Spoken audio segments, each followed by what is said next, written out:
नमस्ते प्रणाम। हम संजू यादव सभी दीदी बहनी का स्वागत करत है। तो दीदी बहनी आप लोगन एक खबर के सुनत हुआ देखत हुआ जा लोगन कि एक 75 से 80 साल तक का बूढ़ा जेकर नाम रहला संगरू मन भावती महिला से शादी करके जैसे घरे लेके आवत हुआ, सुहाग रात मनाने के बाद उनकर मौत हो जाती है भोर भी सहरे। तो पूरा अबजस मन भावती दुल्हन के ऊपर जात है कि यह कुछ कह दिले हुई हैं, लेकिन उनका रिपोर्ट जवन है तवन पोस्टमार्टम के हिसाब से आ गई है। कैसे मरल हुआ, कौने कारण मरल हुआ, गीत में पूरा तुरंत सच्चाई मिल जाए सुने बदे के। तो पहली लाइन हमार का है तो लोगों सुना, दादा के ऊपर बहुत ही छोटा से प्यारा से गीत लिख लेला।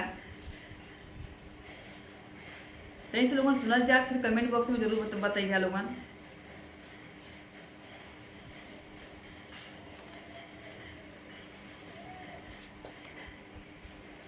दादा रचाई इतिहास, दादा रचाई इतिहास, कैलें बियहवा बुढ़ौती में। दादा रचाई इतिहास, दादा रचाई इतिहास, कैलें बियहवा बुढ़ौती में। दादा रचाई इतिहास, दादा रचाई इतिहास, कैलें बियहवा बुढ़ौती में।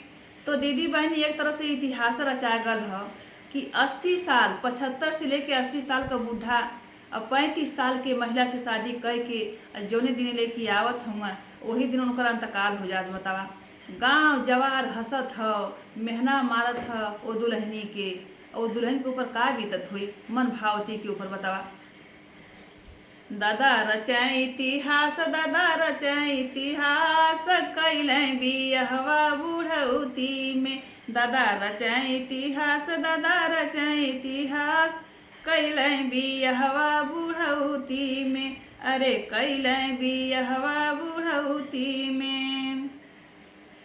कई के बियाह घर लाए में हरिया, कई के बियाह घर लाए में हरिया, लाए में हरिया हो लाए में हरिया, कई के बियाह घरे लाए में हरिया। बुढ़ऊ का सुख नहीं पवलै गुजरिया, बुढ़ऊ का सुख नहीं पवलै गुजरिया। चल गईल दादा हो दतवा चियार, कैलें बियहवा बुढ़ौती में। अरे मर गईल दादा हो दतवा चियार, कैलें बियहवा बुढ़ौती में। अरे कैलें बियहवा बुढ़ौती में। बियाह करके लेके आई ना मन भावती के, मन भावती दुल्हन उनकर एक दिन बुढ़ऊ का न सुख जननी न पुण्य जननी, दाँत चियार के बुढ़ऊ चल देना। आगे की लाइन क्या है दोस्तों, बहुत सुंदर सुंदर मैंने लाइन डालल है, थोड़ा समय निकाल करके जरूर सुनिया।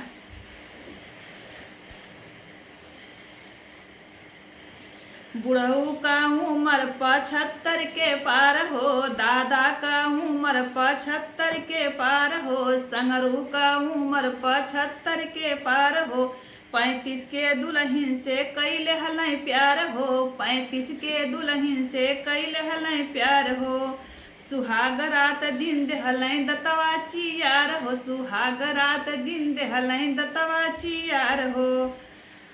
कई के बियहवा बुढ़ौती में। दादा रचाई इतिहास, दादा रचाई इतिहास, कैलें बियहवा बुढ़ौती में, कैलें बियहवा बुढ़ौती में। अब बताइए कि 75 साल का दादा 35 साल का दुल्हन जैसे लेके घरे आवत हुआ, सुहाग रात पता नहीं मनौना कि ना मनौना, सवेरे दांत चियार के मर जात हुआ। टोला मोहल्ला बेचारी की ताना मेहना मार बा, हंसत बा गाँव कि हे देखा बुढ़वा हो 80 साल की उम्र में बियाह कैलस और घरवा मेहरुआ के लेके तो मर गल। मेहरुआ बेचारी सुखो पुना जनलस, कितना जने का कहता हूँ कि रे उदय मुआ धरस अपने भतारे के। आगे की लाइन का है दोस्तों,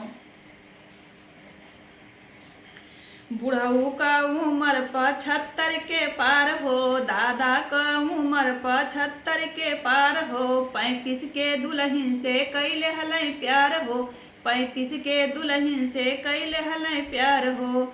सुहाग रात दिन देहलें दतवा चियार हो, सुहाग रात दिन देहलें दतवा चियार हो।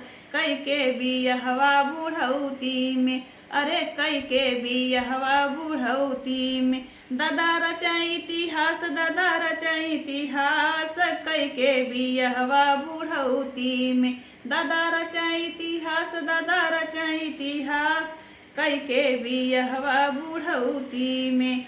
एक दिन का दुल्हन बना के गैला दादा, एक दिन का दुल्हन बना के गैला दादा, आ दुल्हन के दागी लगा के गैला दादा। एक दिन का दुल्हन बना के गैला दादा, एक दिन का दुल्हन बना के गैला दादा, आ दुल्हन के दागी लगा के गैला दादा, दुल्हन के दागी लगा के गैला दादा।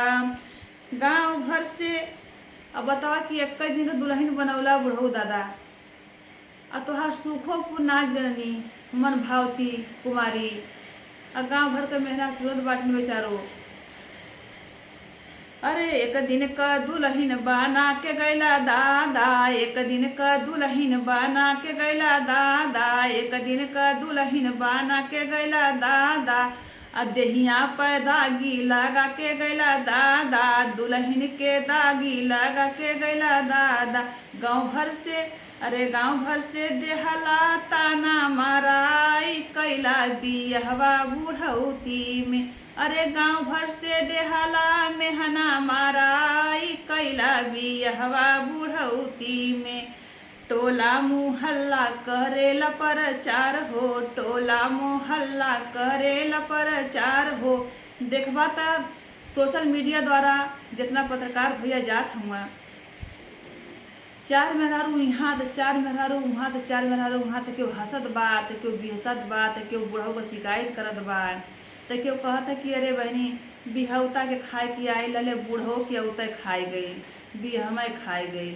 अब देखा कितना बेचारी के शरीर के आफत आइल बा।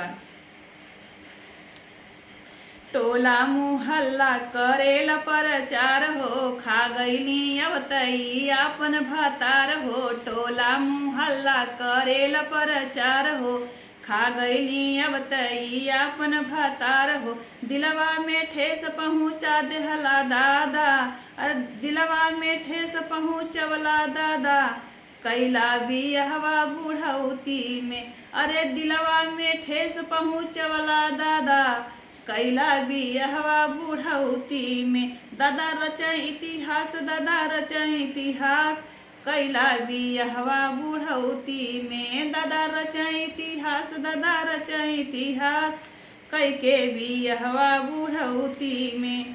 सोची विचार संजूली खैली गीतिया, सोची विचार संजूली खैली गीतिया, कई के बियाह दादा लेहलाई जतिया, कई के बियाह दादा लेहलाई जतिया।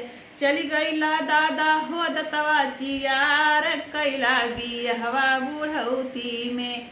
चली गईला दादा हो दतवा चियार, कैला बियहवा बुढ़ौती में। अरे चली गईला दादा हो दतवा चियार, कैला बियहवा बुढ़ौती में। दादा रचाई इतिहास, दादा रचाई इतिहास, कैले बियहवा बुढ़ौती में। तो दीदी बहन ये गीत आप लोगों को कैसन लगा कमेंट बॉक्स में जरूर बताइए। धन्यवाद।